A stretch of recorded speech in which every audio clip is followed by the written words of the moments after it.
बिस्मिल्लाहिर्रहमानिर्रहीम। अस्सलाम वालेकुम। आप देख रहे हैं पब्लिक पल्स और मैं हूं अनवर रजा। सियासत में कभी मुज़ाहमत और कभी मुफाहमत के जरिए आगे बढ़ा जाता है। अगर हालात व वाक़यात को मद्देनज़र रखते हुए फैसले ना किए जाएं तो सियासी मुश्किलात बढ़ जाती हैं। इसलिए पाकिस्तान तहरीक इंसाफ को हालात व वाक़यात को देख कर बर वक्त और दानिशमंदाना फैसले करने होंगे, वरना वो मजीद सियासी गर्दाब में फंसते चले जाएंगे और हल कोई नहीं निकल सकेगा। गुफ्तगू के लिए मुझे ज्वाइन किया है पाकिस्तान पीपल्स पार्टी के रहनुमा तर्जमान सिंध गवर्नमेंट नादिर नबील गबूल साहब ने। नादिर साहब, बहुत शुक्रिया आपका। और तजियाकार माहिर कानून बैरिस्टर साद रसूल साहब भी हमारे साथ होंगे। नादिर साहब, आपसे प्रोग्राम का आगाज करता हूं। काइंडली मुझे बताइएगा कि राना सनाउल्लाह साहब ने कहा कि 5 बड़ों के दरमियान पुरएतमाद राब्ते हों तो फिर किसी समत बढ़ा जा सकता है। आप बीइंग ए पोलिटिकल वर्कर बताएं कि कैसे हम सियासी इस्तेहकाम ला सकते हैं और तमाम सियासी जमातों को आगे बढ़ने के लिए क्या किरदार अदा करना होगा। जी, बहुत अच्छा सवाल है आपका, बहुत शुक्रिया। देखिए, बिल्कुल सियासत में, जमहूरियत में आगे बढ़ने के लिए अपना जो दिल और दिमाग दोनों को खुला रखना बहुत ही अहम होता है। जब आप अपने इंटरेस्ट से पाकिस्तान के इंटरेस्ट को ऊपर रखते हैं, तभी आप सियासत में आगे बढ़ सकते हैं। अगर आप सेल्फिश हों, सिर्फ अपनी सोचें या अपने ज़ाती मफाद की सोचें, तो कभी भी जो है मुल्क के लिए आप कोई एक पॉजिटिव कंट्रीब्यूशन नहीं कर सकते और आप अपने अपने आप को भी नुकसान पहुंचाते हैं। ऐसे बहुत सारे शख्सियात पाकिस्तान में आए हैं, पार्टीज आई हैं, जिन्होंने अपने ज़ाती मफादात को ऊपर रखा है, पहल की है उनकी, और वो अभी हिस्ट्री में उनको कोई भी याद नहीं रखता, वो उनको भुला दिया गया है। मगर ऐसे लीडर्स, ऐसे सियासतदान, ऐसी पॉलिटिकल पार्टीज जिन्होंने बार बार पाकिस्तान के लिए कुर्बानियां दी हैं और अपनी ज़ाती अना को कुर्बान किया है पाकिस्तान की खातिर, वो आज भी तारीख में जिंदा है। आज भी आवाम उनको याद करती है और वही ऐसे लोग हैं जिनको हम सेलिब्रेट करते हैं, जिनकी हम कदर करते हैं। तो यहाँ पे भी जो पीटीआई, जो कि एक बहुत बड़ी पॉलिटिकल पार्टी है पाकिस्तान की, एक हकीकत है पाकिस्तान की सियासत में, उनको भी सीखना पड़ेगा माजी से, माजी के लीडर्स से, बड़े लीडर्स से और असल लीडर्स से, कि कैसे उन्होंने अपनी कुर्बानी दे दी मगर मुल्क के मफादात को नुकसान नहीं पहुंचाया। तो अभी जो शख्स अडियाला में सजा याफ्ता हैं, उनको चाहिए कि नेल्सन मंडेला जिस तरह एक शख्स थे जिनको दुनिया आज तक याद करती है और उनकी मिसालें आज भी लिखी जाती हैं, तो ऐसे लीडरों की तरह खामोशी से अपनी सजा काटें और जब रिहा हो तो उसके बाद देख सकें कि सियासत में वो आने के उस वक्त अहल है या नहीं है। अभी से इस तरह की शराइत रखना कि मुझे जेल से निकालो, मुझे बनी गाला मुंतकिल करो, फिर मैं जो है डिस्कशन टेबल पे बैठूंगा, या अपने पार्टी लीडरशिप को पाबंद किया हुआ है कि कोई मुज़ाकरात नहीं होंगे जब तक मुझे जेल से नहीं निकाला जाता। तो ये जो चीज़ें, ये बहुत गलत है। ये अपने आप को ही नुकसान पहुंचाने वाली बात है। पाकिस्तान तो अल्हम्दुलिल्लाह तरक्की की राह में कामज़न है। पूरी दुनिया हमें इस वक्त जो है इंगेज कर रही है, चाहे अमेरिका हो, चाहे गल्फ कंट्रीज हो, सबके साथ हमारे ताल्लुकात अच्छे हैं। मुल्क की जो माशी सूरत हाल है वो भी काफ़ी हद तक बेहतरी की तरफ बढ़ रही है, आस्ते आस्ते ज़रूर, मगर बेहतरी की तरफ बढ़ रही है। तो नुकसान सिर्फ एक ही पॉलिटिकल पार्टी का इस वक्त हो रहा है और उनको रियलाइज करना चाहिए कि अपनी आवाम की खातिर जिन्होंने उनके लिए वोट किए, कोई 90 से ज्यादा, 100 के करीब उनकी शायद एमएनएज है, वो हर एमएनए एक पॉलिटिशियंसी को रिप्रेजेंट करता है, एक पूरे इलाके को रिप्रेजेंट करता है। तो उस इलाके की सही मायनों में इनको नुमाइंदगी करनी चाहिए। जो इनके इश्यूज, ग्रीवेंसेस, कंसर्न्स हैं, वो ऐवानों में उसकी नुमाइंदगी करनी चाहिए। जो एक सूबे में उनको हुकूमत मिली हुई है, उनका चीफ मिनिस्टर है, उसको चाहिए कि वो बार बार अडियाला के बाहर भूख हड़ताल करने से बेहतर है कि वो अपने सूबे में जो लॉ एंड ऑर्डर का सिचुएशन है उसमें बेहतरी लाने की पूरी कोशिश करे। अपने तमाम जो रिसोर्सेज है वो आवाम के फलाह और बहबूद के लिए इस्तेमाल करने की कोशिश करे, ना कि एक शख्स जो कि सजा याफ्ता मुजरिम, कानून ने अदलिया ने, अदालतों ने साबित किया कि वो कसूरवार है, उसको रिहा करने में एक पूरे सूबे की रिसोर्सेज ज़ाया नहीं करनी चाहिए। तो इसी तरह से जिस तरह आसिफ जरदारी साहब ने बहादुरी से 14 साल जेल काटी और आज अल्हम्दुलिल्लाह दूसरी बार, और पाकिस्तान के वाहिद सिविलियन शख्स हैं जिन्होंने दूसरी बार ऐवान सदर में कयाम किया है। तो पाकिस्तान की सियासत में anything is possible as long as आप सब्र से, तहम्मुल से और आवाम की खातिर अपनी ज़ाती जो चीज़ें हैं उसको कुर्बान करें और आवाम को पहले रखें। तो यही इसी तरह से आगे बढ़ा जा सकता है इस वक्त। तो बैरिस्टर साहब, मुझे ये बताइएगा, राना सनाउल्लाह साहब ने एक बड़ी पॉलिटिकल प्रपोजल दी है, बड़ी वाज़ेह उन्होंने ये बात की है कि अगर अफवाज पाकिस्तान के ख़िलाफ़ ये मुहिम जोई बंद की जाए जो सोशल मीडिया पे है, और सियासी जो लीडरशिप है उसके ख़िलाफ़ इस तरह के इक़दाम ना किए जाएं जिससे मुज़ाकरात आगे नहीं बढ़ पाते, तो उन्होंने तो एक राह दी ना। तो फिर पाकिस्तान तहरीक इंसाफ को चाहिए कि वो ज़रा सोशल मीडिया पर अपनी हाइप को कम करें और मुज़ाकरात के ज़रिए आगे बढ़ने की कोशिश करें, वगरना तो उनके हालात जो हैं वो दिन ब दिन मुश्किलात का शिकार होते चले जा रहे हैं।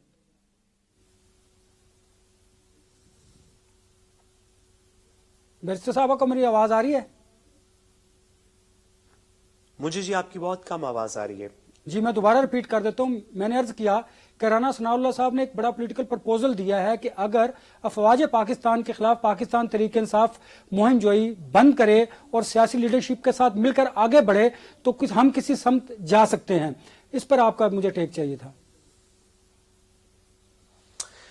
देखिए, अफवाज पाकिस्तान के खिलाफ तो कोई मुहिम जोई नहीं कर सकता। इसकी कोई और वजह नहीं। इसकी वजह यह है कि हमारे आईन पाकिस्तान के अंदर आर्टिकल 19 में जो हमारा आज़ादी इजहार राय का आर्टिकल है, जो हमारा हक है, बुनियादी हक है फ्रीडम ऑफ स्पीच का, उसमें जिन चंद चीज़ों के ऊपर ममानत है उसमें blasphemy, contempt of court, anti state बातें, फॉरेन रिलेशंस, इस तरह की कुछ चीदा बातें हैं जिसमें अफवाज पाकिस्तान इंक्लूडेड है कि उनके खिलाफ कोई मुहिम जोई नहीं हो सकती। तो इसके ऊपर ये वाली बात तो राना सनाउल्लाह साहब बिल्कुल दुरुस्त कर रहे हैं, लेकिन इस बात को हमें बैलेंस करना चाहिए कि क्या ये बात तो हम कर सकते हैं। फॉर एग्जांपल, अफवाज के अलावा अगर आप एक जुडिशरी की बात कर लें, फॉर एग्जांपल जुडिशरी के भी वही हुकूक है तकरीबन इस पर्सपेक्टिव में जो अफवाज पाकिस्तान के हमारे इन सेंसिटिव इंस्टीट्यूशंस के। तो आप जुडिशरी के खिलाफ कोई मुहिम जोई तो नहीं कर सकते, लेकिन क्या आप जुडिशरी के फैसलों पर तनकीद कर सकते हैं, क्या जुडिशल पॉलिसी पे तनकीद कर सकते हैं? तो ये हमारा बुनियादी हक है कि हम इन चीज़ों पर गवर्नमेंट की पॉलिसी पे, जुडिशरी की पॉलिसी पे, स्टेट की पॉलिसी पे तनकीद करें, या उसको डिस्कस करें, या उसके ऊपर अपना ओपिनियन या इजहार जो है वो आर्टिकल 9 की बंदिश के अंदर रहते हुए अपनी बात का इजहार करें। तो अफवाज पाकिस्तान की या किसी भी स्टेट के इंस्टीट्यूशन की पॉलिसी के ऊपर कंस्ट्रक्टिव क्रिटिसिज्म हो सकता है। लेट्स से फॉर एग्जांपल कि अफगानिस्तान और पाकिस्तान की जंग की बात हो। अब ये एक ऐसी चीज है जो पाकिस्तान की इंटरनल एक्सटर्नल सिक्योरिटी से रिलेट करती है। इंटरनल सिक्योरिटी भी इससे कनेक्टेड है, एक्सटर्नल सिक्योरिटी भी इससे कनेक्टेड है, अफवाज पाकिस्तान के मिशंस भी इससे कनेक्टेड है। तो क्या हम ये तो नहीं कह सकते कि अफवाज पाकिस्तान के खिलाफ कोई मुहिम जोई हो, लेकिन क्या हम एक पॉलिसी के ऊपर, अगर अफवाज पाकिस्तान का ख्याल हो कि फलानी जगह पे ऑपरेशन होना है, हुकूमत का ख्याल हो कि नहीं होना, किसी और पॉलिटिकल पार्टी का ख्याल हो कि होना है, किसी और का ख्याल हो कि नहीं होना, इसके ऊपर हम एक कंस्ट्रक्टिव नेशनल पॉलिसी की बहस कर सकते हैं। उस बहस में हम अपने इदारों की पॉलिसी को क्रिटिसाइज भी कर सकते हैं, लेकिन हम उनके खिलाफ मुहिम जोई नहीं कर सकते। मैं राना साहब की बात से एग्री करता हूं। कंस्ट्रक्टिव क्रिटिसिज्म की पाकिस्तान की आइन और हुकूक के अंदर स्पेस है। मुहिम जोई किसी को भी नहीं करनी चाहिए, और अगर मुफाहमत के साथ बात आगे चले तो ये सबसे बेहतर है। बिल्कुल। नादिर साहब ये फरमाइएगा कि राना सनाउल्लाह साहब ने यह भी कहा कि 8 फरवरी को अगर कोई कॉल दी जाती है तो फिर 9 मई की तरह सजा भी होगी और ये जो कॉल होगी नाकाम होगी। उन्होंने बिल्कुल वाज़ेह पैगाम ये भी दिया है। वो मुज़ाकरात की बात भी करते हैं और दूसरी तरफ ज़रा समझाने की बात भी करते हैं। तो क्या ये साथ साथ चल सकती हैं इस तरह की चीज़ें?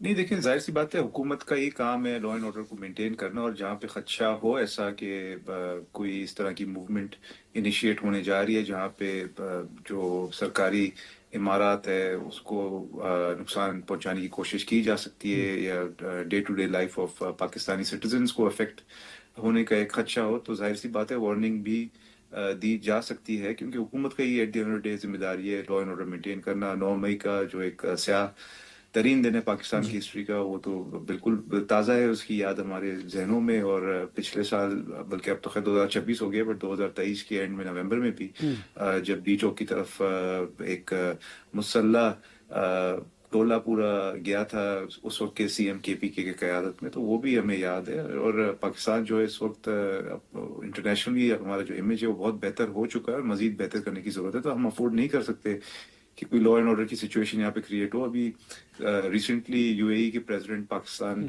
तशरीफ लाए थे, जो कि एक बहुत अच्छी एक पॉजिटिव साइन है। तो ये चीजें तभी मुमकिन हो सकती है जब पाकिस्तान स्टेबल हो, पाकिस्तान का जो लॉ एंड ऑर्डर सिचुएशन हो वो अंडर कंट्रोल हो, गवर्नमेंट की जो रिट है वो कायम रहे। तो इंशाल्लाह आने वाले दिनों में क्या पता डोनाल्ड ट्रंप का भी विजिट हो जाए या किसी और बड़े मुल्क के सदर साहिबान यहाँ पे तशरीफ लाए। तो पाकिस्तान के इंटरेस्ट के लिए जाहिर सी बात है जो मिनिस्टर साहिबान है वो इस तरह की पब्लिक अवेयरनेस मैसेज कह रहे हैं या कुछ भी कह रहे हैं उसको वो देते रहते हैं और देना भी चाहिए, ताकि किसी के दिमाग में, किसी के जहन में कोई खुश फहमी या गलत फहमी ना हो कि वो स्टेट को चैलेंज कर सकें। Right now I don't think is the right time, और इनको भी चाहिए कि अब समझ जाएं कि इनके साथ उस तरह की पब्लिक सपोर्ट भी नहीं है। ये कोशिश बार बार यही करते हैं कि पाकिस्तान के अंदर राइटिंग क्रिएट करे या कोई इस तरह का कंफ्यूजन क्रिएट करें आवाम के बीच में, ताकि गवर्नमेंट को ये डिस्क्रेडिट कर सकें या हमारे लॉ इन्फोर्समेंट एजेंसीज को डिस्क्रेडिट कर सकें। मगर अब इस तरह नहीं हो सकता। हमारे जो लॉ इन्फोर्समेंट एजेंसीज है अल्हम्दुलिल्लाह वो बहुत अच्छी तरह से अपने फ़राइज़ अंजाम दे रहे हैं। हमारे जो इंटरनेशनल रिलेशंस हैं हमारे इंटरनेशनल पार्टनर्स के साथ, वो भी हमें गवर्नमेंट को सपोर्ट करें पूरी तरह से। और जो इनको एक खुश फहमी थी कि शायद इंटरनेशनल प्रेशर आएगा और गवर्नमेंट को प्रेशराइज करेगा, वो ऐसा कुछ भी होते हुए नजर नहीं आ रहा। इनको खामोशी से और तहम्मुल से अपनी सजा काटनी चाहिए जेल में, और इंशाल्लाह अल्लाह इनको लंबी जिंदगी दे। अगर ये 14 साल की है जितनी भी इनकी कैद है उसके बाद बाहर आते हैं तो उस वक्त देखें, सियासत में हिस्सा लें। सियासत में तो कोई पाबंदी नहीं है। कोई भी शख्स अनलेस वो पाकिस्तान के खिलाफ कोई पॉलिटिकल कैंपेन अपना चला रहा है तो सजा काटने के बाद भी आई थिंक उसको अलावा एक पॉलिटिकल प्रोसेस में हिस्सा लेने का, आई डोंट थिंक वो सादिक और अमीन अपने आप को कहला सकते हैं। इलेक्शन में शायद नहीं हिस्सा ले सकें, बट एटलीस्ट पॉलिटिकल प्रोसेस का तो हिस्सा रह सकते हैं। जमहूरियत है, और जिस तरह बैरिस्टर साहब ने दुरुस्त फरमाया, बिल्कुल अगर एज लॉन्ग एज पाकिस्तान के आइन के खिलाफ आप कोई गुफ्तगू ना करें तो आपको इज़ारी राय का भी एक इख्तियार है और अलाउ है आपको। Constitution he is freedom of speech को प्रोटेक्ट करती है और इनकरेज करती है। बैरिस्टर साहब, मुझे ये बताइएगा कि लॉ मिनिस्टर कहते हैं कि 26वीं और 27वीं आईनी तरमीम पर तनकीद करने वाले बताएं कि उसमें गलत क्या है। एक तो काइंडली ज़रा उस पर रोशनी डालिएगा, और दूसरा साथ ये भी बता दीजिएगा कि अलीमा खान साहिबा और बहुत सारे लोग मुज़ाकरात के हामी नहीं हैं, तनकीद करते हैं।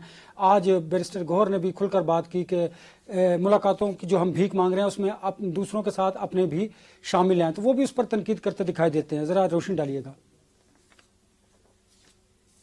देखिए, लॉ मिनिस्टर साहब से तो मुदबाना गुजारिश है कि आपने अगर नहीं सुनी तो पाकिस्तान के किसी भी जी शऊर शख्स से पूछ लें, वो आपको 26वीं और 27वीं तरमीम के जो फवायद है उनके ऊपर एक लेक्चर दे सकता है। किसी भी लॉ स्टूडेंट से सुन लें।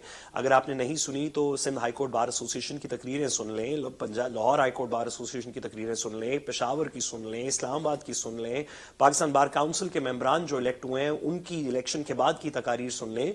उन सब ने लॉ मिनिस्टर साहब को और पाकिस्तान के दीगर लोगों को, मेरा ख्याल है वकला कम्युनिटी के बेशतर लोगों ने इसके ऊपर बहुत सी बात की है। और मुझ जैसा नाचीज जिसका के कानून का इल्म बाकी सबसे कम है, मैं 2-3 चीदा बातें कर देता हूं। लॉ मिनिस्टर साहब अगर मुनासिब समझें, अगर वो सुनना पसंद करें तो इस चीज का जवाब दे दें। 26वीं तरमीम के अंदर सबसे बड़ा मसला यह है कि आपने जुडिशरी की इंडिपेंडेंस को खत्म कर दिया। यानी कि पहले जुडिशरी जो बेंचेस आपका मुकदमा सुनते थे, मैं इसको थोड़ा सिंप्लीफाई कर लूं, हमने पहले 26वीं तरमीम में एक आईनी बेंच बनाया जो वो मुकदमे सुनता था जिसमें आईनी क्वेश्चन को इन्वॉल्व होता था, और अब हमने आईनी अदालत बना दी जो वो मुकदमे सुनेगा जिसमें कोई आईनी सवाल इन्वॉल्व होगा। जब भी किसी मुकदमे के अंदर कोई आईनी क्वेश्चन इन्वॉल्व होता है, फंडामेंटल राइट्स का क्वेश्चन इन्वॉल्व होता है, स्टेट स्ट्रक्चर का क्वेश्चन इन्वॉल्व होता है, तो उसमें एक फरीक हुकूमत होती है और एक फरीक जो है वो कोई दूसरा होता है, प्राइवेट पार्टी होती है, कोई और होता है। सो फॉर एग्जांपल, अगर कोई मेरे घर के अंदर घुस के तोड़फोड़ करे, लेट्स से पुलिस वाले मेरे घर में घुस के तोड़फोड़ करें, तो जो मैं मुकदमा अपने फंडामेंटल राइट्स को प्रोटेक्ट करने का फाइल करूंगा वो एक रिट होगी अदालत के अंदर जो आईनी नौयत की होगी। अगर इलेक्शन कमीशन अगर मेरा वोट ठीक तरह काउंट ना करे तो उसके अंदर जो मैं मुकदमा फाइल करूंगा वो आईनी नौयत का होगा। अगर मेरी बिजली काट दी जाए और मैं वापटा के खिलाफ, लेस्को के खिलाफ فائز کو خلاف مقدمہ فائل کروں گا تو وہ ایک آئینی نوعیت کا ہوگا کیونکہ فنڈامنٹل رائٹ سے ریلیٹ کرتا ہے. 26ویں ترمیم نے کیا یہ کہ ایک ایسا جوڈیشل کمیشن بنایا جس جوڈیشل کمیشن کے اندر حکومت کے نامنیٹڈ لوگوں کی میجورٹی ہے. اب یہ بات تو جوڈیشل کمیشن کی 26ویں ترمیم کے بعد کوئی 10-12 میٹنگز ہو چکی ہیں, اب اس بات کو تو کوئی ڈینائی نہیں کر سکتا. حکومت کے نامنیٹڈ لوگوں کی میجورٹی ہے, وہ جوڈیشل کمیشن جس میں حکومت کے نامنیٹڈ لوگوں کی میجورٹی ہے وہ بتائے گا کہ کون سا جج آئینی بینچ پہ ہے, کون سا جج آئینی عدالت جائے گا. اس سے ہوا یہ کہ آئینی نوعیت کے مقدمے جس میں حکومت ایک فریق ہے, اس مقدمے کو ایک ایسا جج سنے گا یا ایک ایسا بینچ سنے گا جو فریق نے, حکومت جو کہ فریق ہے اس مقدمے میں, اس نے خود نامنیٹ کیا ہوگا. تو چلیں اس کو سمپلیفائی کر لیتے ہیں. انور بھائی, اگر آپ کا اور میرا مقدمہ ہو, آپ کا میرے خلاف کوئی مقدمہ ہو اور ہم کسی ایسے بینچ کے سامنے لے کے جائیں جس کو آپ نامنیٹ کریں گے, آپ کہیں کہ میں بتاؤں گا کہ جج کون ہے, تو کیا کبھی میرے خلاف فیصلہ ہو سکتا ہے, کیا کبھی میرے حق میں فیصلہ ہو سکتا ہے اگر جج ہر دفعہ ایک فریق بتائے گا؟ کیا اگر میں جج بتاؤں تو کیا آپ کے حق میں فیصلہ ہو سکتا ہے؟ تو سب سے بڑی بنیادی بات 26ویں ترمیم کے اندر یہ تھی اور ہے کہ آپ نے عدالت کے اندر آئینی نوعیت کے جو مقدمے ہیں جس میں حکومت فریق ہوتی ہے, اس میں آپ نے حکومت جو خود فریق ہے اس سے کہا کہ تم بتا دو کہ بینچ کون سا سنے گا, کون سا جج سنے گا, فلانا جج سنے گا, اس میں بینچ میں بیٹھے گا, آئینی بینچ میں فلانا نہیں بیٹھے گا, وہ ہمارے حق میں ہے, وہ ہمارے خلاف ہے, فلانا آئینی بینچ میں جائے گا نہیں جائے گا. یہ پہلا کرٹیسزم ہے 26ویں ترمیم کا. دوسرا کرٹیسزم, ویسے تو بہت سارے اور ہیں لیکن ایک سمپلیفائی کرنے کے لیے, آپ نے 27ویں ترمیم کے اندر کہا کہ آپ کسی بھی جج, ہائی کورٹ کے جج کو ایک جگہ سے, ایک ہائی کورٹ سے دوسری ہائی کورٹ میں ٹرانسفر کر سکتے ہیں اس کی مرضی کے بغیر. یعنی کہ اگر میں خود تو بہت ہی ادنا صاحب طالب علم ہوں, اگر لا منسٹر صاحب جج ہوں لاہور ہائی کورٹ کے اور وہ سوچیں کہ ہم حکومت کے خلاف مقدمہ کے خلاف میں فیصلہ کر دیتا ہوں کسی بھی مقدمے کے اندر, تو ان کو یہ فیصلہ کرتے وقت مد نظر رکھنا پڑے گا کہ اگر میں نے حکومت کے خلاف فیصلہ کر دیا تو حکومت کا میجورٹی جوڈیشل کمیشن جو ہے وہ مجھے آج لاہور سے تبدیل کر کے کل سکھر لے جائے گا, پرسوں گھوٹکی لے جائے گا, کہیں اور لے جائے گا, کسی اور بینچ پہ لے جائے گا.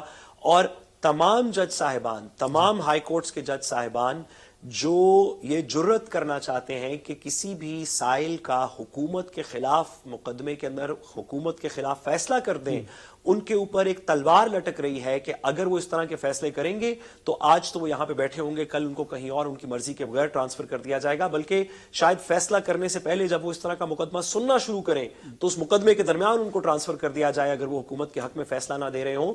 تو ان دونوں چیزوں سے جو جوڈیشری کی انڈیپینڈنس ہے, جو انڈیپینڈنس آف جوڈیشری ہے کہ آپ کے میرے اور بہت بڑے کسی شخص کے, میں اگر پرائم منسٹر کے خلاف مقدمہ فائل کرنا چاہوں, اگر اللہ دیتا کسی بڑے سے بزنس مین کے خلاف مقدمہ فائل کرنا چاہے, اگر کوئی مسنگ پرسن کا مقدمہ فائل کرنا چاہے, کسی کو پولیس والا روک لیتا ہے, وہ کہے کہ میرے ساتھ پولیس نے زیادتی کی, مقدمہ فائل کرنا چاہے, ان تمام کے اندر جس جج کے سامنے, جس بینچ کے سامنے ہم 26ویں اور 27ویں ترمیم کے بعد جاتے ہیں, وہ بینچ ایک فریق, مقدمے کے ایک فریق کی مرضی سے پک کیا ہوتا ہے. اس سے بڑا سوال انڈیپینڈنس آف جوڈیشری پہ کیا ہو سکتا ہے؟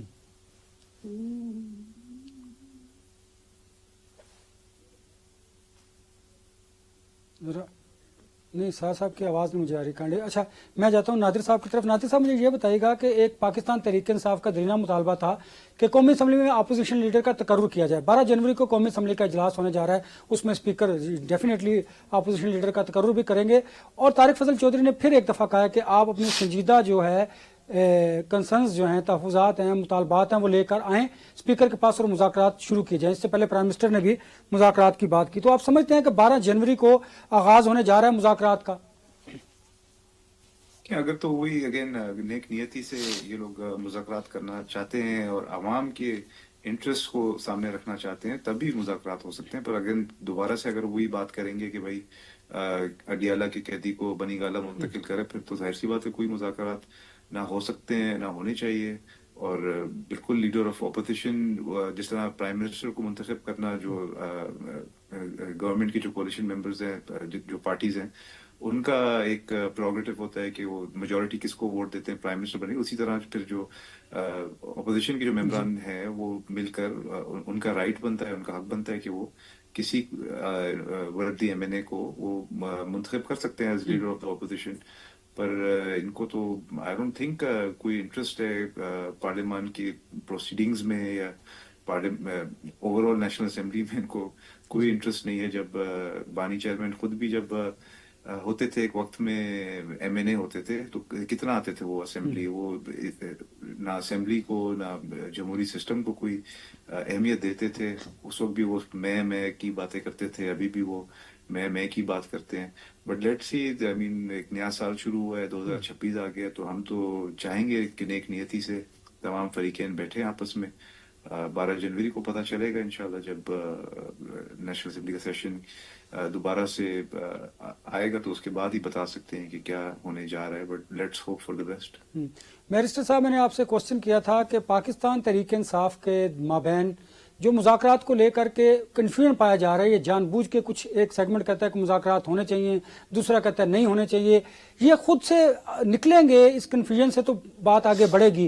کیسے نکلنا چاہیے انہیں, ایک تو یہ بتائیے گا, اور دوسرا جو KPK کے CM ہیں انہوں نے لاہور کا بھی دورہ کیا, وہ سندھ اور کراچی کا بھی دورہ کر رہے ہیں. میں نادر صاحب سے بھی پوچھوں گا تو ان کے دورے کو, لاہور کے دورے کو کیسے دیکھتے ہیں؟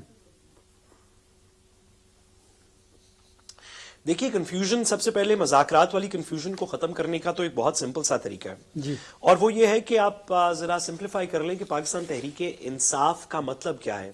کیا پاکستان تحریک انصاف کا مطلب ہے وہ لوگ, کوئی سیاسی پولیٹیکل لیڈر نہیں, وہ لوگ جنہوں نے نون لیگ کو یا پیپلز پارٹی کو یا دیگر پولیٹیکل پارٹیز کو نہیں, پاکستان تحریک انصاف کے نامنیٹڈ کینڈیڈیٹ کو فروری 2024 میں ووٹ دیا تھا یا اس کے بعد سے آج تک ان کو سپورٹ کرتے ہیں, وہ لوگ پاکستان تحریک انصاف ہیں. جس طرح پاکستان مسلم لیگ نون بھی کوئی ایک شخص نہیں ہے, وہ تمام پاکستانی ہیں جو نون لیگ کو فالو کرتے ہیں. پاکستان پیپلز پارٹی کوئی ایک فرد نہیں ہے بلکہ وہ تمام لوگ ہیں جو پاکستان پیپلز پارٹی کو فالو کرتے ہیں. پاکستان تحریک انصاف وہ لوگ جو کہ پاکستان تحریک انصاف کی آئیڈیالوجی کو فالو کرتے ہیں. ہمیں اس میں کوئی آر نہیں ہونی چاہیے کہ وہ لوگ بیرسٹر گوہر کو فالو نہیں کرتے, سلمان اکرم راجہ صاحب کو فالو نہیں کرتے, شاہ محمود قریشی کو فالو نہیں کرتے, شاید یاسمین راشد صاحبہ کو فالو نہیں کرتے. وہ ایک شخص کی وجہ سے آپ نے جتنی پاپولیرٹی, خواہ سہیل آفریدی صاحب کی پاپولیرٹی ہو, وہ عمران خان صاحب کی وجہ سے ہے. بیرسٹر گوہر صاحب کی جو امپورٹنس ہے وہ صرف عمران خان صاحب کی پاپولیرٹی یا جو لوگ عمران خان صاحب کو فالو کرتے ہیں ان کی وجہ سے ہے. اسی طرح سلمان راجہ صاحب, دیگر تمام لوگ ہیں. یہ پاپولیرٹی یا فالوئنگ کسی پولیٹیکل جماعت کی جو PTI کی ہے وہ عمران خان صاحب کی وجہ سے ہے. آپ کے سامنے شیرف حسن مرفت صاحب جیسی ایگزامپلز ہیں کہ جب PTI کے اندر تھے تو پاپولیرٹی اور تھی, جب عمران خان صاحب نے ان کو PTI کے کام سے علیحدہ کر دیا تو ان کی پاپولیرٹی بھی اسی طرح. وہ لوگ جو ان کے ساتھ چل رہے تھے اب وہ لوگ ان کے ساتھ نہیں چل رہے, کچھ اور چل رہے ہوں گے, لیکن جو PTI کے سپورٹرز تھے وہ عمران خان صاحب کی بات سنتے ہیں. تو کنفیوژن کو ختم کرنے کا تو بڑا سمپل سا طریقہ ہے. آپ PTI کی لیڈرشپ کو جو کہتا ہے ہاں مذاکرات کرنے چاہیے وہ بھی, جو کہتے ہیں نہیں مذاکرات کرنے چاہیے وہ بھی, آپ ان سب کی عمران خان صاحب سے ملاقات کروا دیں. وہ عمران خان صاحب سے مل کے ایک فیصلہ کر لیں. جو فیصلہ عمران خان صاحب کریں گے کہ ہاں مذاکرات کرنے چاہیے ان پیرائے کے اندر رہتے ہوئے یا نہیں کرنے چاہیے ان پیرائے کے اندر رہتے ہوئے, وہ پاکستان تحریک انصاف کا فیصلہ ہوگا. اس میں کنفیوژن تو کوئی نہیں ہے. فیصلہ تو وہ ہوگا جس کو لوگ فالو کریں گے, اور لوگ کسی بھی اور لیڈر کو فالو نہیں کر رہے پاکستان تحریک انصاف کے اندر, وہ عمران خان صاحب کو فالو کرتے ہیں. بیرسٹر صاحب, بانی PTI نے تو فیصلہ کیا, انہوں نے تو محمود خان اچکزئی اور علامہ ناصر عباس صاحب کو یہ مینڈیٹ دیا کہ آپ مذاکرات کریں. اس کے بعد ہی تو کنفیوژن کریٹ ہوا, کچھ کہتے ہیں مذاکرات کرنے چاہیے, کچھ نہیں کرنا چاہتے. فواد چوہدری صاحب الگ سے ایک لائن لے کے چلتے ہیں, تو کنفیوژن تو پایا جاتا ہے اس فیصلے کے بعد بھی. اس وجہ سے تو پاکستان تحریک انصاف کی جو سیاسی مشکلات ہیں وہ مزید بڑھتی چلی جا رہی ہیں. میں آپ کی بات سے اگری کرتا ہوں. کنفیوژن تو جب بھی اس طرح کی بات ہوگی تو پایا جائے گا. تو کنفیوژن ختم کرنے کا کیا طریقہ ہے؟ ابھی کل جمعرات گزری ہے, آپ ملاقات کروا دیتے. اگلے ہفتے منگل کو پھر سے جیل رولز کے مطابق ملاقات ہو سکتی ہے, آپ ملاقات کروا دیں. ملاقات کروائیں گے, وہ بتا دیں گے کہ میں نے جو محمود خان اچکزئی صاحب سے کہا تھا وہ والی مذاکرات کر لیں یا نہیں, آپ فواد چودھری صاحب والے مذاکرات کر لیں یا کوئی بھی نہ کریں. اس میں کنفیوژن ختم کرنا تو 1 منٹ کا کام ہے. حکومت سے استدعا ہے کہ اگر آپ اس میں واقعی کوئی مثبت کارروائی کرنا چاہتے ہیں تو PTI کی جو اس وقت لیڈرشپ موجود ہے یا جو لوگ بھی اپنے آپ کو PTI کے لیڈرز کہتے ہیں ان کی عمران خان صاحب سے ملاقات کروا دیں. ایک فیصلہ سامنے آ جائے گا, کنفیوژن ختم ہو جائے گی. नादिर साहब ये बताइएगा कि सीएम केपी के सुहेल आफरीदी साहब लाहौर के बाद सिंध और कराची के दौरे का ऐलान करते हैं, कैसे वेलकम करेंगे उन्हें?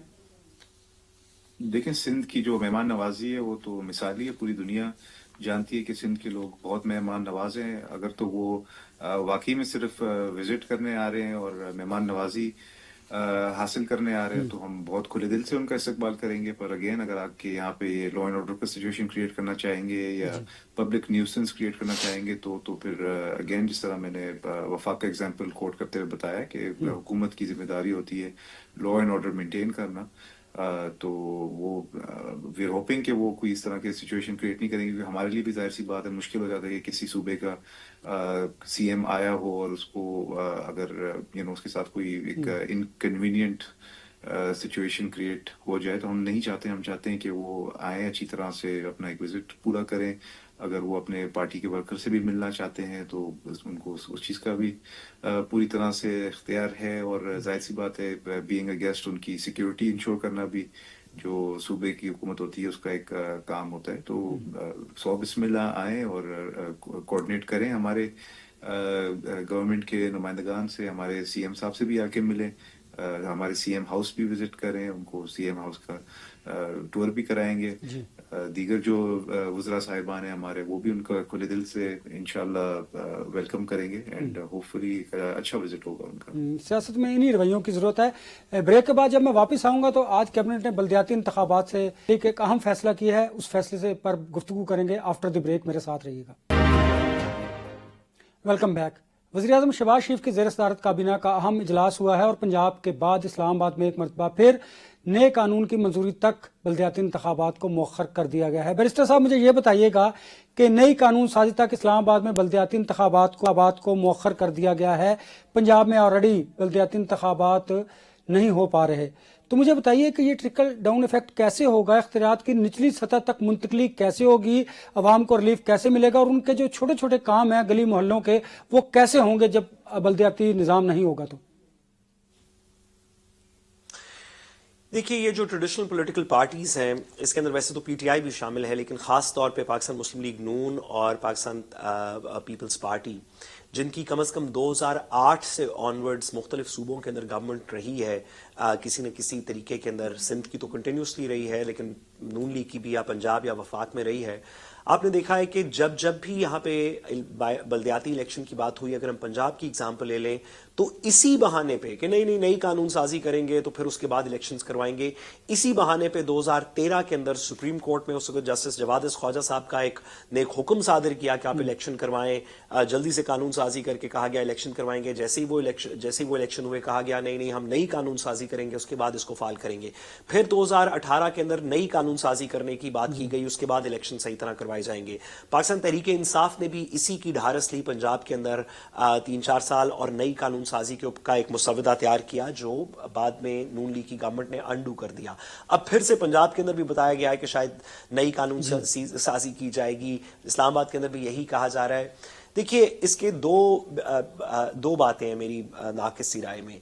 एक तो ये बात दुरुस्त है कि तमाम पॉलिटिकल पार्टीज उस वादे को जो आर्टिकल 140A आईन पाकिस्तान के आर्टिकल 140A के अंदर तहरीर शुदा है कि हम पावर को डिवॉल्व करेंगे सूबाई सतह से लोकल सतह के ऊपर, लोकल इंतजामिया तक, जिस वजह से 18वीं तरमीम की थी और हेल्थ केयर और एजुकेशन और इस तरह की चीजें सूबों को दी गई थी कि असल में सूबे होल्ड नहीं करेंगे, सूबे डिस्ट्रिक्ट हॉस्पिटल्स और डिस्ट्रिक्ट एजुकेशन ऑफिसर्स और दीगर लोगों को ये चीजें डिवॉल्व करेंगे अपनी कानून साजी से। एक तो किसी भी मेजर पॉलिटिकल पार्टी का ये करने का इरादा नहीं नजर आया, लेकिन उससे भी ज्यादा इस वक्त एक लोगों का ये ख्याल है, बहुत सारे लोगों का ये ख्याल है कि जो इस वक्त हुकूमत बरसर इक़्तिदार है उनकी लोगों में पजीराई नहीं। और ये बात जिसको लोग हर तरफ से बयान करते हैं, आपने, मैंने, हम सब ने फॉर्म 45, फॉर्म 47 इस तरह की बहस सोशल मीडिया पे, रेगुलर टेलीविजन मीडिया पे, हर जगह पे सुनी। जब एक सिटिंग गवर्नमेंट الیکشنز ڈیلے کر دے اس وجہ سے کہ نئی قانون سازی کی جائے گی، تو یہ اس بات کو مزید تقویت ملتی ہے کہ اصل میں تو الیکشنز ہو جاتے تو ان کی پاپولیرٹی کوئی تھی نہیں اور انہوں نے لوکل گورنمنٹ کے الیکشنز جیتنے نہیں ہیں، جس وجہ سے یہ کسی نہ کسی کانسیکوینس کی یا کسی نہ کسی بہانے کے پیچھے چھپ کے الیکشنز ڈیلے کرنا چاہتے ہیں۔ اور کیونکہ اگر الیکشنز ہو گئے تو عوام میں ان کی پذیرائی نہیں، اس بات کو نیریٹو میں مزید تقویت ملے گی اگر آپ لوکل گورنمنٹ الیکشنز نہیں کروائیں گے۔ ناظر صاحب یہ بتائیے گا کہ بلدیاتی نظام سے ایک تو نئی لیڈرشپ مرج ہوتی ہے پولیٹیکل پارٹیز میں، اور دوسرا آپ کے بلدیاتی نظام کو لے کر ایم کیو ایم اور جماعت اسلامی بڑی تنقید کرتی ہے فنڈز کی تقسیم کے حوالے سے، ترقیاتی کاموں کے حوالے سے۔ یہ ایسا کیوں ہے جبکہ کراچی میں مسلسل آپ کی حکومت ہے اور جو سیاسی جماعتیں ہیں وہ آپ پر تنقید کرتی ہیں؟ دیکھیں جی، جس طرح سے ہم نے لوکل گورنمنٹ سسٹم کو امپاور کیا ہے، شاید ہی سندھ کی تاریخ میں کسی اور نے کیا ہو۔ ابھی ٹیکس کلیکشن، ریونیو کلیکشن تک جو ہے ہم نے وہ یو سی سطح تک ہم نے پہنچا دیا، اور یو سی لیول تک فنڈز کی باقاعدہ ٹرانسفر ہوتا ہے اور ان کو با اختیار بنایا ہے۔ اور انفارچونیٹلی کراچی میں تو یہ دیکھنے کو مل رہا ہے ہمیں کہ حالانکہ ہم نے بالکل نچلے سطح پہ ہم نے یو سی چیئرمین صاحبان تک کو ہم نے امپاور کیا ہے، با اختیار کیا ہے، مگر اس طرح سے کام نہیں ہو رہا جس طرح سے ہونا چاہیے، جو کہ بہت بدقسمتی کی بات ہے۔ کیونکہ ہمیں تو یہی لگ رہا تھا جب ہم نے لاسٹ لوکل گورنمنٹ ترامیم لائے تھے کہ ہم اگر یو سی سطح تک ہم جو عوامی نمائندگان ہیں ان کو امپاور کریں گے تو فنڈز اور ڈیولپمنٹ ورک اچھی طرح سے صحیح جگہ پہ لگائی جائے گی، بٹ وہ ہمیں دیکھنے کو فی الحال نہیں مل رہا، جس کی وجہ سے سی ایم سندھ نے باقاعدہ سے ایک اینٹی کرپشن ریفرنس اور انکوائری لانچ کی ہے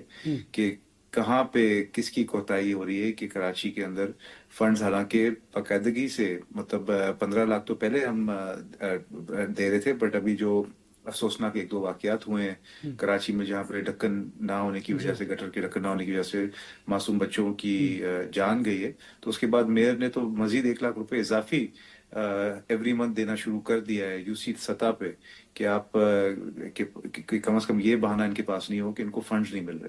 مگر انفارچونیٹلی دیکھنا یہ پڑ رہا ہے کہ فنڈز کی باقاعدگی سے فراہمی کے باوجود بہت جگہوں پہ کام نہیں ہو رہا ہے، بہت جگہوں پہ ہو بھی رہا ہے، میں نہیں کہہ رہا کہ پورا کراچی شہر اسی طرح سے۔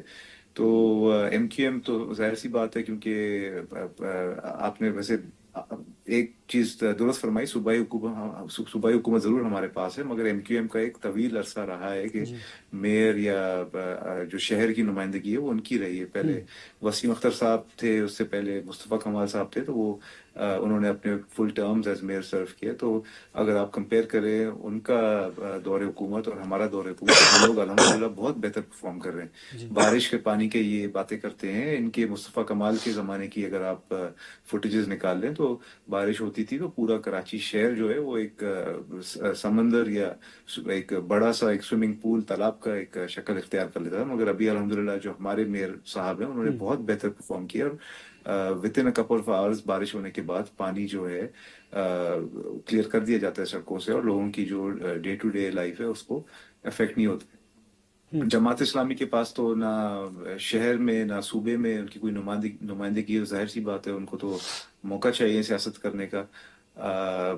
حالانکہ اگر وہ اتنے ہی کوئی مقبول ہوتے شہر میں یا صوبے میں تو ان کی نمائندگی ایوانوں میں پائی جاتی، پر جو 9 ٹاؤنز ہیں کراچی کے اندر 26 میں سے، ان میں ان کے ٹاؤن چیئرمین ہیں، تو وہاں کی اگر آپ سے پرفارمنس دیکھ لیں جماعت اسلامی کی تو وہ بھی کوئی اس طرح کی کوئی کمینڈیبل نہیں ہے۔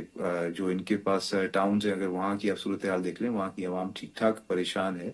تو جماعت اسلامی سے تو میں سوال کروں گا کہ اگر آپ کو 9 ٹاؤن میں آپ کو ایک موقع ملا ہے تو وہاں پہ آپ کو پرفارم کرنے سے کون روک رہا ہے؟ حالانکہ ان کے تمام جو ٹاؤن چیئرمین صاحبان ہیں ان کو اگین جس طرح یو سی لیول تک ہم فنڈز پہنچا رہے ہیں، تو ٹاؤن کی اپنا ایک میکنزم ہے فنڈز جنریٹ کرنے کا، وہ یہ قانون سازی ہم نے ہی لائی تھی جس کے تحت یہ ریونیو ٹیکس کلیکشن اور جو بلڈنگ ٹیکسز ہوتے ہیں وہ سب جو ٹاؤن چیئرمین صاحبان ہوتے ہیں وہ باقاعدگی سے وصول بھی کرتے ہیں۔ جو دیگر جو لوکل گورنمنٹ سے جو پیسے ان کو منتقل ہوتے ہیں وہ بھی ان کو ٹائم سے ملتے ہیں، بلکہ سوئی گیس نے جو ترقیاتی کام کیا ہے تو 1.5 ढाई अरब रुपए फी टाउन दिए गए हैं इन जमात इस्लामी के टाउन चेयरमैन साहिबान को, मगर वो पैसे कहाँ जा रहे हैं ये अब अगेन जो सीएम साहब की जो इंक्वायरी है उसके रिपोर्ट में इंशाल्लाह फिर इसके इंकशाफात होंगे। नादिर साहब, ये भी देखिए कि आपकी सूबाई हुकूमत है, अब आपके पास मेयर भी आपके हैं, लेकिन कराची में पीने का साफ पानी, सीवरेज का निज़ाम, कूड़ा करकट और लोगों के मसाइल तो अपनी जगह पर मौजूद हैं, उसमें कमी ज़रूर आई होगी। इसको कैसे, क्या इख्तियारात की निचली सतह तक मुंतकिली नहीं है, फंड्स का बेदरेग इस्तेमाल किया जाता है या गलत इस्तेमाल कर लें इसको, इस तरह किया जाता है, या क्या वजह है कि कराची के मसाइल उस तरह हल नहीं हो पा रहे जिस तरह होने चाहिए?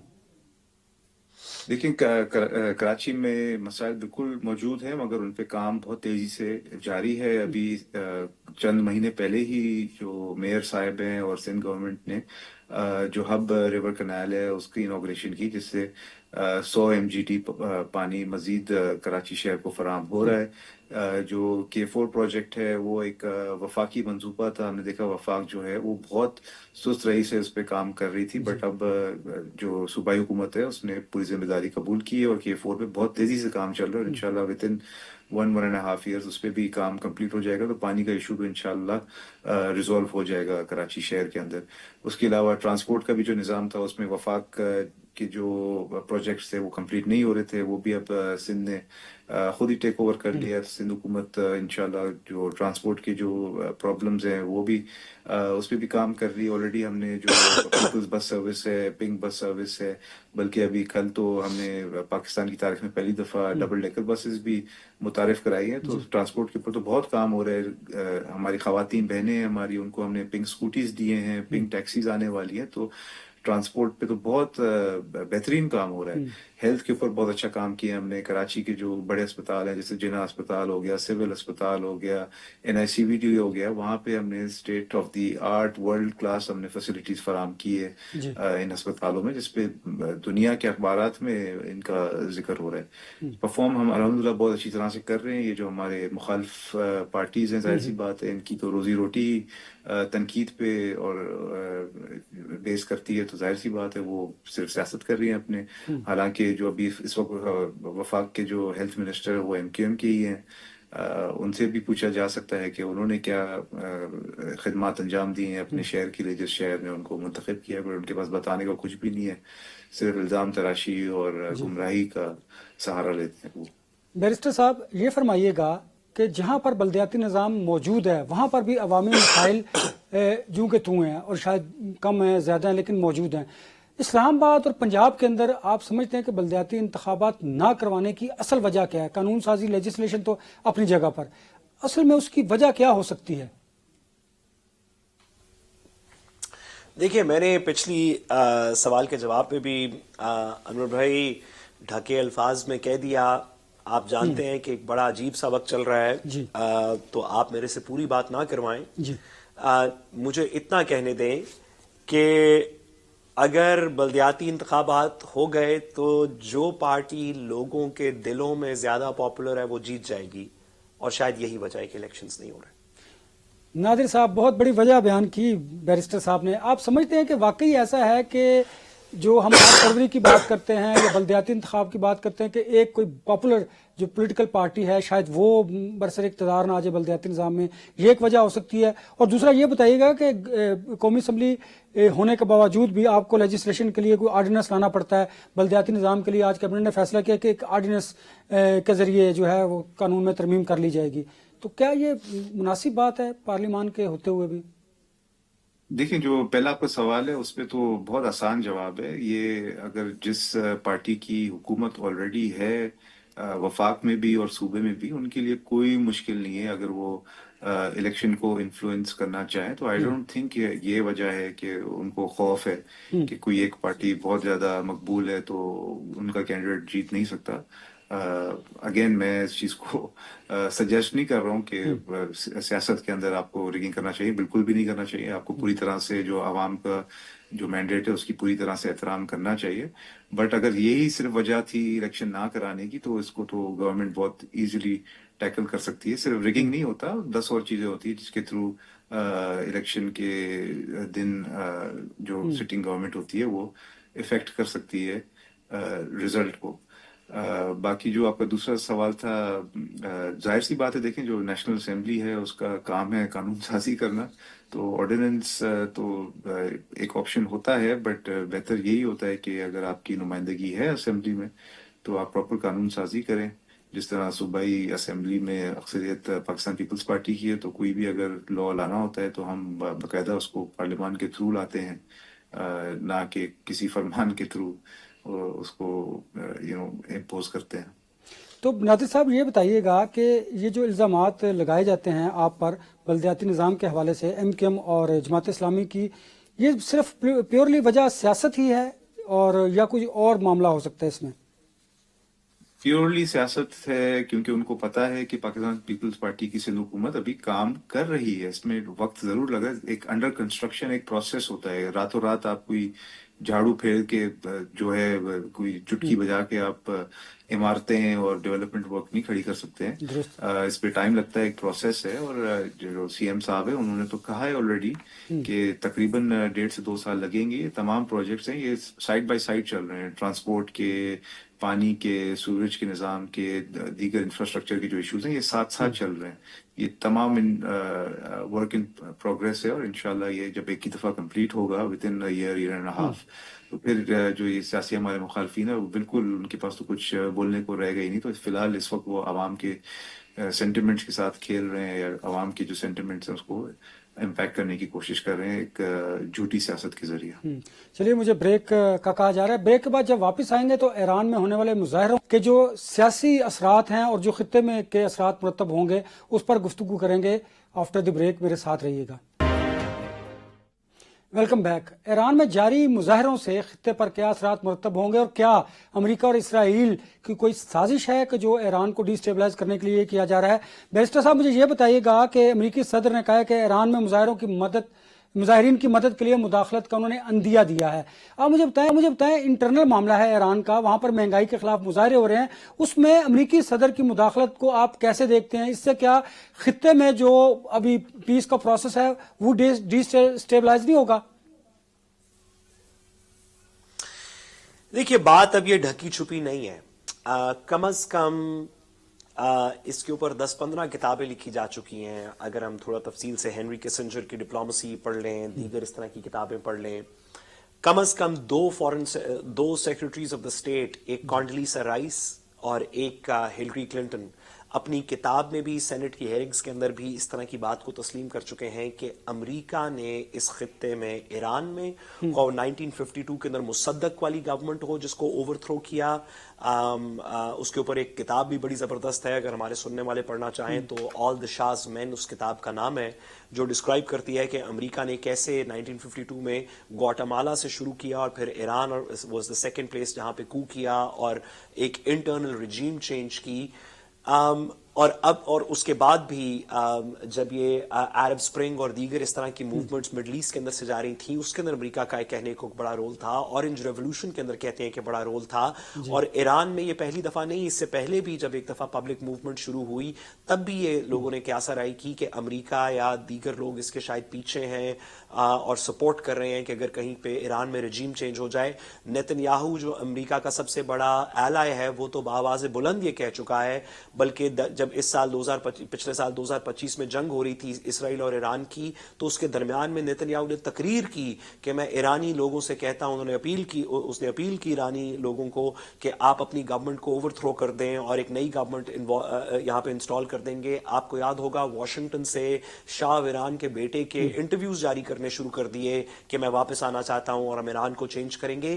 امریکہ کا یہ سینٹیمنٹ، اور میں اس جملے کو تھوڑا کیئرفلی کہنا چاہتا ہوں، امریکہ کا یہ آئیڈیا کہ امریکہ کسی ملک میں رجیم چینج کو سپورٹ کر رہا ہے، یہ ایک بڑا نازک سا معاملہ ہے. ہماری دعا یہ ہے کہ ایران کے لوگوں کو ایران کا فیصلہ کرنا چاہیے، کسی کو بھی باہر سے بیٹھ کے اس کے اندر مداخلت نہیں کرنی چاہیے. نادر صاحب، ایران کی جو انٹرنل اس وقت کشیدگی ہے، سیاسی حالات جو ہیں، مہنگائی کی وجہ سے معاملات، مظاہرے ہو رہے ہیں، 6 افراد جاں بحق ہو چکے ہیں، آپ سمجھتے ہیں اس سے پاکستان میں بھی اثرات مرتب ہوں گے، خطے میں بھی ہوں گے، اور جو پاکستان انڈیا اور پاکستان افغانستان کے درمیان جو ہماری کشیدگی ہے وہ بھی بڑھ سکتی ہے؟ جی دیکھیے، ظاہر سی بات ہے، ابھی دنیا جو ہے ایک گلوبل ولیج کہلاتی ہے، اور کوئی بھی ایک ملک میں کوئی بھی سچویشن اگر ارائز ہوتی ہے تو وہ اسپیشلی، ہم تو پڑوسی ملک ہے، پر یہ بھی دیکھنے کو آیا کہ پورے ریجن کو ڈیسٹیبلائز کر سکتی ہے. اور ایران ایک بہت بڑا ملک ہے اور ایک ریجنل پاور ہے. مطلب بے شک کوئی اور اس چیز کو ایکسیپٹ کرے نہ کرے، بٹ ایران کا ایک بہت بڑا ایک رول ہے اس پورے خطے میں. تو وہاں پہ اگر کوئی اس طرح کی سچویشن ارائز ہو رہی ہے تو ہم سب کے لیے it's a cause of concern, اور وی وش کہ یہ چیزیں بہت جلدی ریزالو ہو جائیں تاکہ ریجنل انسٹیبلٹی کی طرف نہ بڑھیں. بڑی مشکل سے ابھی جو ایران اور اسرائیل کی کشیدگی تھی وہ کم ہوئی، اب یہ نیا ایک سچویشن ارائز ہو گیا. اور دیکھیں، امریکہ کا تو ایک ٹریک ریکارڈ رہا ہے انفارچونیٹلی مڈل ایسٹ میں انٹرونشن کرتے آئی ہے، بلکہ اس پہ تو کتابیں لکھی گئی ہیں بڑی بڑی، کس طرح امریکہ نے پوری دنیا میں، مطلب ساؤتھ امریکہ میں، دیگر مڈل ایسٹ ممالک میں، نارتھ افریقہ میں کس طرح سے سچویشن کو امپیکٹ کیا ہے، رجیم چینج کی طرف ان کی جو ریسورسز ہیں کس طرح یوٹیلائز کیے گئے ہیں. بٹ ڈونلڈ ٹرمپ صاحب آئی تھنک بولتے زیادہ ہیں کرتے کم ہیں، تو ضروری نہیں ہے کہ اگر وہ کوئی چیز بول رہے ہیں تو وہ کریں. ہوپ فلی وہ انٹروین نہیں کریں گے، اور بہت جلدی یہ جو سچویشن ہے، ایران کی جو گورنمنٹ ہے اٹس الحمدللہ کافی، آئی تھنک وہ کیپیبل ہے اس چیز کو مینج کرنے میں، اور اپنی عوام کے جو ایشوز اینڈ کنسرنز ہیں اس کو خود ہی ایڈریس کر سکتی ہے. اور جو مظاہرین ہیں ان کے ساتھ I am sure through dialogue یا ایک پراپر ایک مذاکرات کے تھرو ان چیزوں کو حل کر لے تو بہتر ہی ہوگا. بیکاز یہ چیزیں آپ نے دیکھا تھا، جو عرب اسپرنگ بھی ایک آیا تھا، کس طرح اس نے ایک پورے خطے کو افیکٹ کیا تھا. تو I don't think Iran afford کر سکتا ہے. بٹ اگین، جس طرح میں نے کہا کہ Iran is not like Gaddafi's Libya. Iran ایک بہت مستحکم ایک کنٹری ہے، اور ان کی جو لیڈرشپ ہے وہ مور دین کیپیبل ہے کہ اپنے جو سٹیزنز ہیں ان کو کسی نہ کسی طرح انشاءاللہ وہ مینج کر لیں گے. بیرسٹر صاحب، ایران اور اسرائیل کی جو 12 دن کی کشیدگی تھی، جنگ تھی، اس کے بعد 43% جو مہنگائی ہے اس میں اضافہ ہوا ہے. آپ سمجھتے ہیں یہ امریکہ اور اسرائیل کا کوئی گٹھ جوڑ تھا ایران کو ذرا ڈیسٹیبلائز کرنے کے لیے اور اندرونی وہاں پہ خلفشار پیدا کرنے کے لیے؟ ایک اور دوسرا، آپ کو یاد ہوگا ہمارے گزشتہ شو میں مذہبی اسکالر اور اسٹرالوجسٹ جو محمد اسامہ علی تھے، انہوں نے کہا تھا کہ آپ آنے والے وقت میں دیکھیں گے کہ جو فوجیں ہیں خطے میں وہ ایک دوسرے کے ملک کی طرف پیش قدمی کریں گی. وہ بھی پیش گوئی آپ کو کوئی سچ ہوتی دکھائی دے رہی ہے؟ دیکھیے، اس کے اندر تو کوئی دو رائے نہیں کہ امریکہ اور اسرائیل کے گٹھ جوڑ نے ایران کے اوپر معاشی حملہ بھی کیا، اب سے پہلے بھی کرتا آ رہا ہے. سینکشنز تو ایران کے اوپر بہت دہائیوں سے ہیں. اور ساتھ جب ایران کے اوپر اٹیک ہوا تھا، ایکچوئل ملٹری اٹیک ہوا تھا اسرائیل کی طرف سے، تو آپ کو یاد ہوگا کہ امریکن پلینز نے بنکر باسٹرز، خاص طور پہ جو نیوکلیئر فیسلٹی کے اوپر، ڈونلڈ ٹرمپ کی اپنی اس کے اوپر انہوں نے پریس کانفرنس کر کے بتایا کہ ہم نے وہ B-2 بامبرز بھیجے جنہوں نے بنکر باسٹرز وغیرہ پھینکے. تو اس کے اندر کیا دو رائے ہیں کہ امریکہ اور اسرائیل مل کے ایران کو ٹارگٹ کرنا چاہتے ہیں، ملیٹریلی بھی، اکنامکلی بھی، دیگر چیزوں کی طرف سے بھی.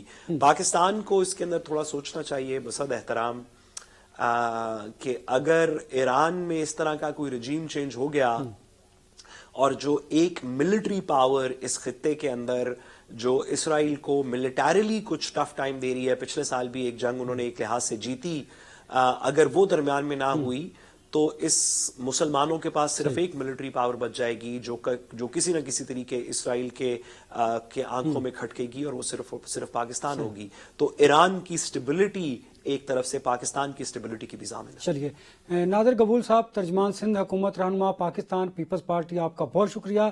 بیرسٹر سعد رسول صاحب، بہت شکریہ آپ کا بھی. آج کے لیے اتنی اجازت. اللہ حافظ.